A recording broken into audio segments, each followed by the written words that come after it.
Tetapi sebaliknya, presiden, pemerintah mengaku yang hoax adalah mereka yang membahasnya. Kalau saya mengatakan dua-duanya hoax, karena kita tidak didasarkan pada basis rancangan undang-undang yang final dan resmi.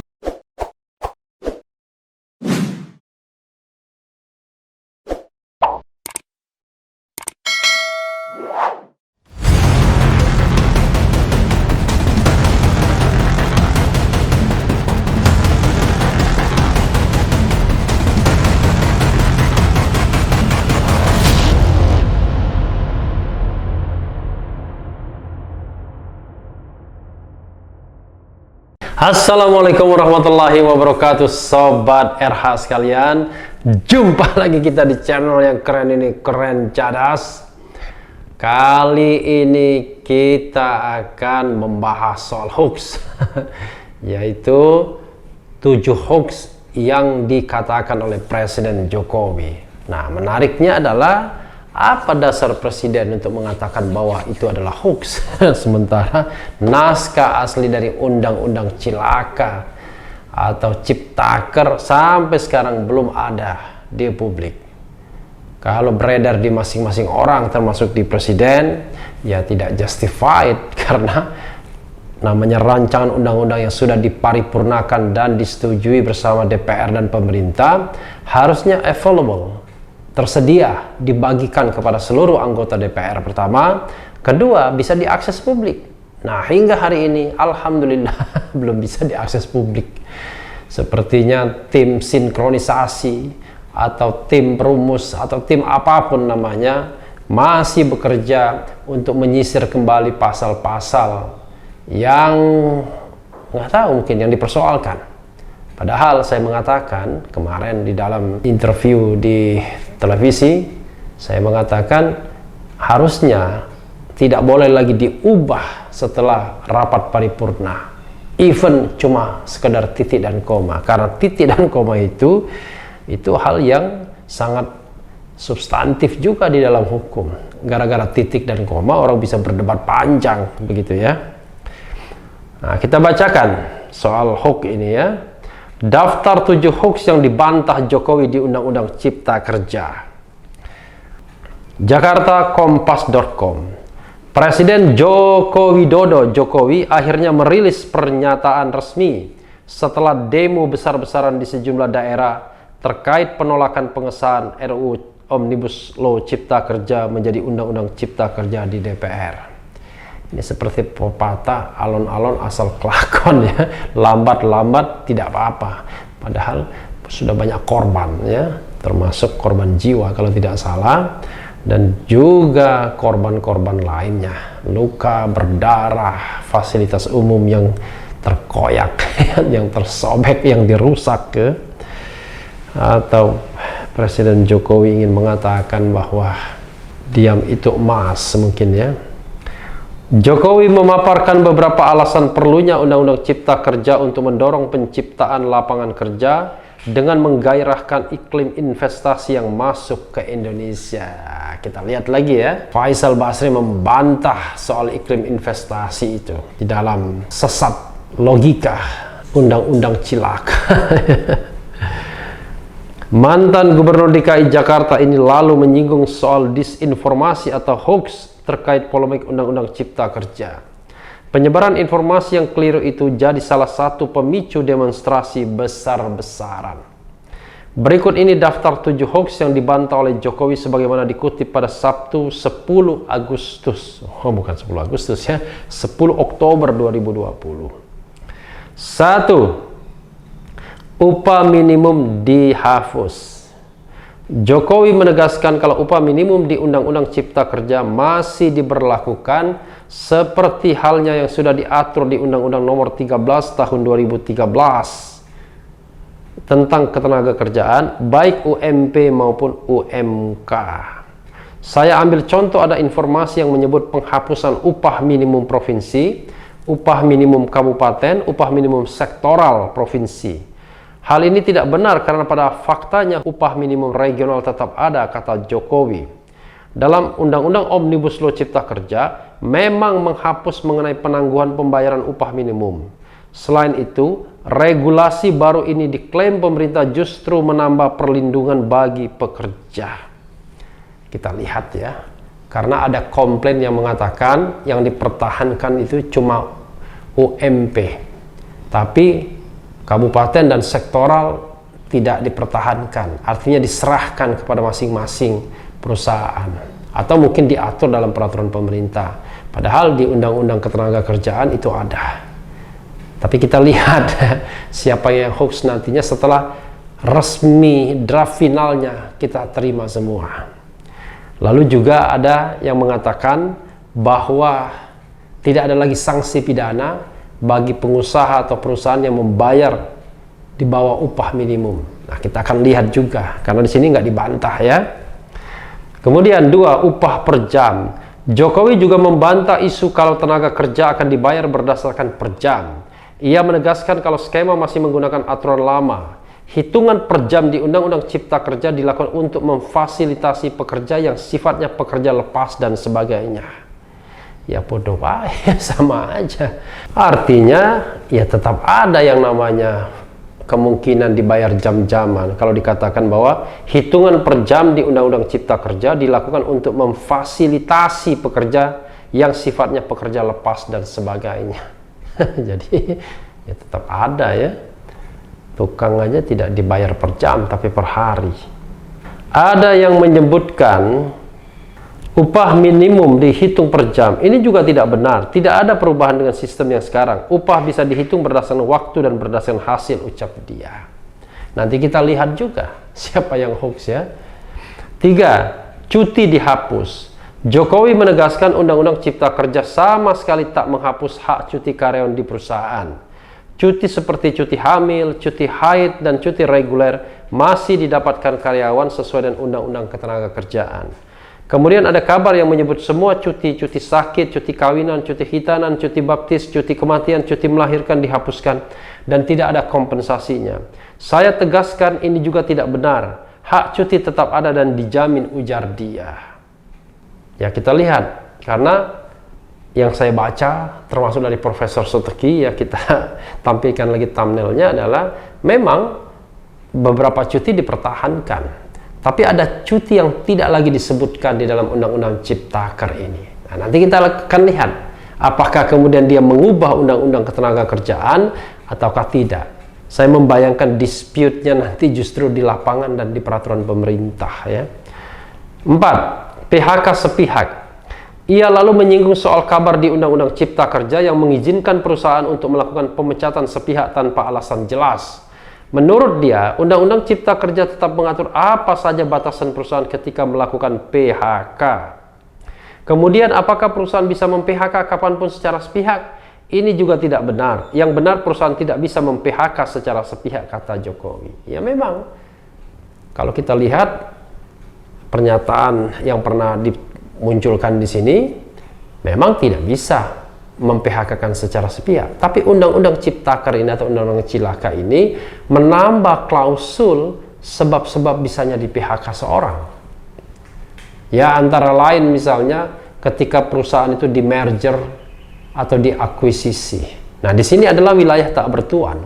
Apakah kalau PHK karena merger dan akuisisi tersebut, perusahaan lama tetap harus memberikan upah atau tidak? Jadi sobat RH sekalian, kita akan lihat lagi wilayah abu-abunya. Jadi biar nanti jelas sesungguhnya siapa yang hoax, karena ini akan menjadi dokumen ya. 5, AMDAL dihilangkan. Jokowi membantah jika Omnibus Law Cipta Kerja menghilangkan kewajiban perusahaan untuk mengurus izin AMDAL. Kata dia, AMDAL tetap harus dipenuhi, namun prosesnya dipermudah di Undang-Undang Cipta Kerja. Yang juga sering diberitakan tidak benar adalah dihapusnya AMDAL, analisis mengenai dampak lingkungan. Itu juga tidak benar. AMDAL tetap ada bagi industri besar. Harus studi AMDAL yang ketat, tapi bagi UMKM lebih ditekankan pada pendampingan dan pengawasan, ucap Jokowi. Ya kita lihat, apakah prosedur mempermudah AMDAL tersebut akan melindungi lingkungan? Artinya secara substantif lingkungan tetap terlindungi. Hanya prosedurnya saja yang kemudian disederhanakan. Akan kita lihat juga. Susahnya adalah kita tidak bisa membuat bantahan yang solid karena draft resminya pun tidak ada. Jadi, bagaimana kita membuat sesuatu argumentasi yang didasarkan pada draft yang beredar banyak dan tidak jelas apakah itu resmi atau tidak. Termasuk juga yang dipegang Presiden Jokowi, pastilah draft yang belum resmi juga. Jadi karena draft yang resmi masih sedang digodok di balik setelah paripurna, masih ada rupanya tim sinkronisasi mungkin untuk melacak, untuk menyisir kembali ayat-ayat atau pasal-pasal dalam undang-undang yang sudah diparipurnakan tersebut. 6. Perampasan tanah. Menurut Jokowi, Undang-Undang Cipta Kerja mengatur soal bank tanah, di mana aturan tersebut diperlukan untuk memudahkan proses pembebasan tanah untuk pekerjaan infrastruktur kepentingan umum. Kemudian diberitakan keberadaan bank tanah. Bank tanah diperlukan untuk menjamin kepentingan umum, kepentingan sosial, kepentingan pembangunan sosial, pemerataan ekonomi, ekonomi konsolidasi lahan, dan reforma agraria. Ini sangat penting untuk menjamin akses masyarakat terhadap kepemilikan lahan dan tahan. Dan kita selama ini kita tidak memiliki bank tanah, ujar dia.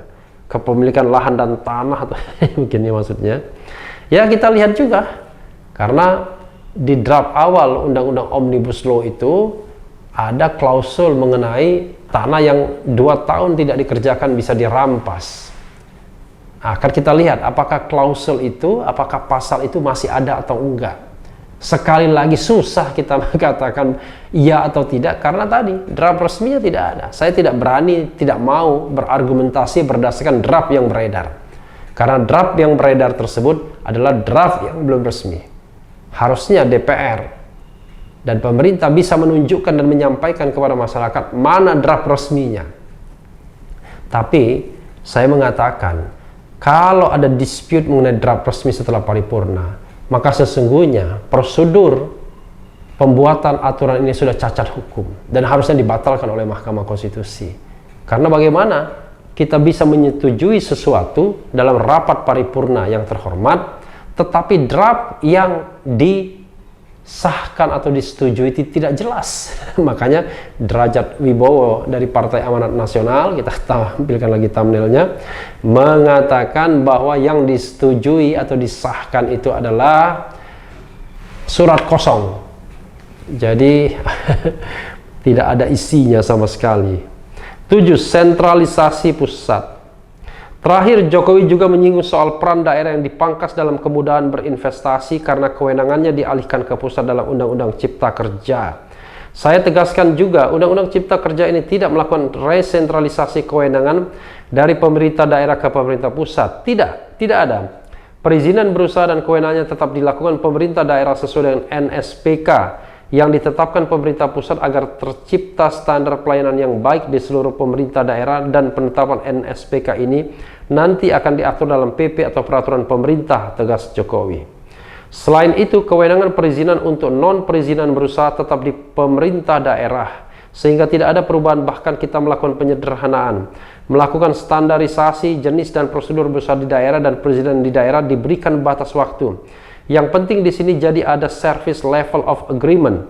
Permohonan perizinan dianggap disetujui bila batas waktu telah terlewati, kata dia lagi.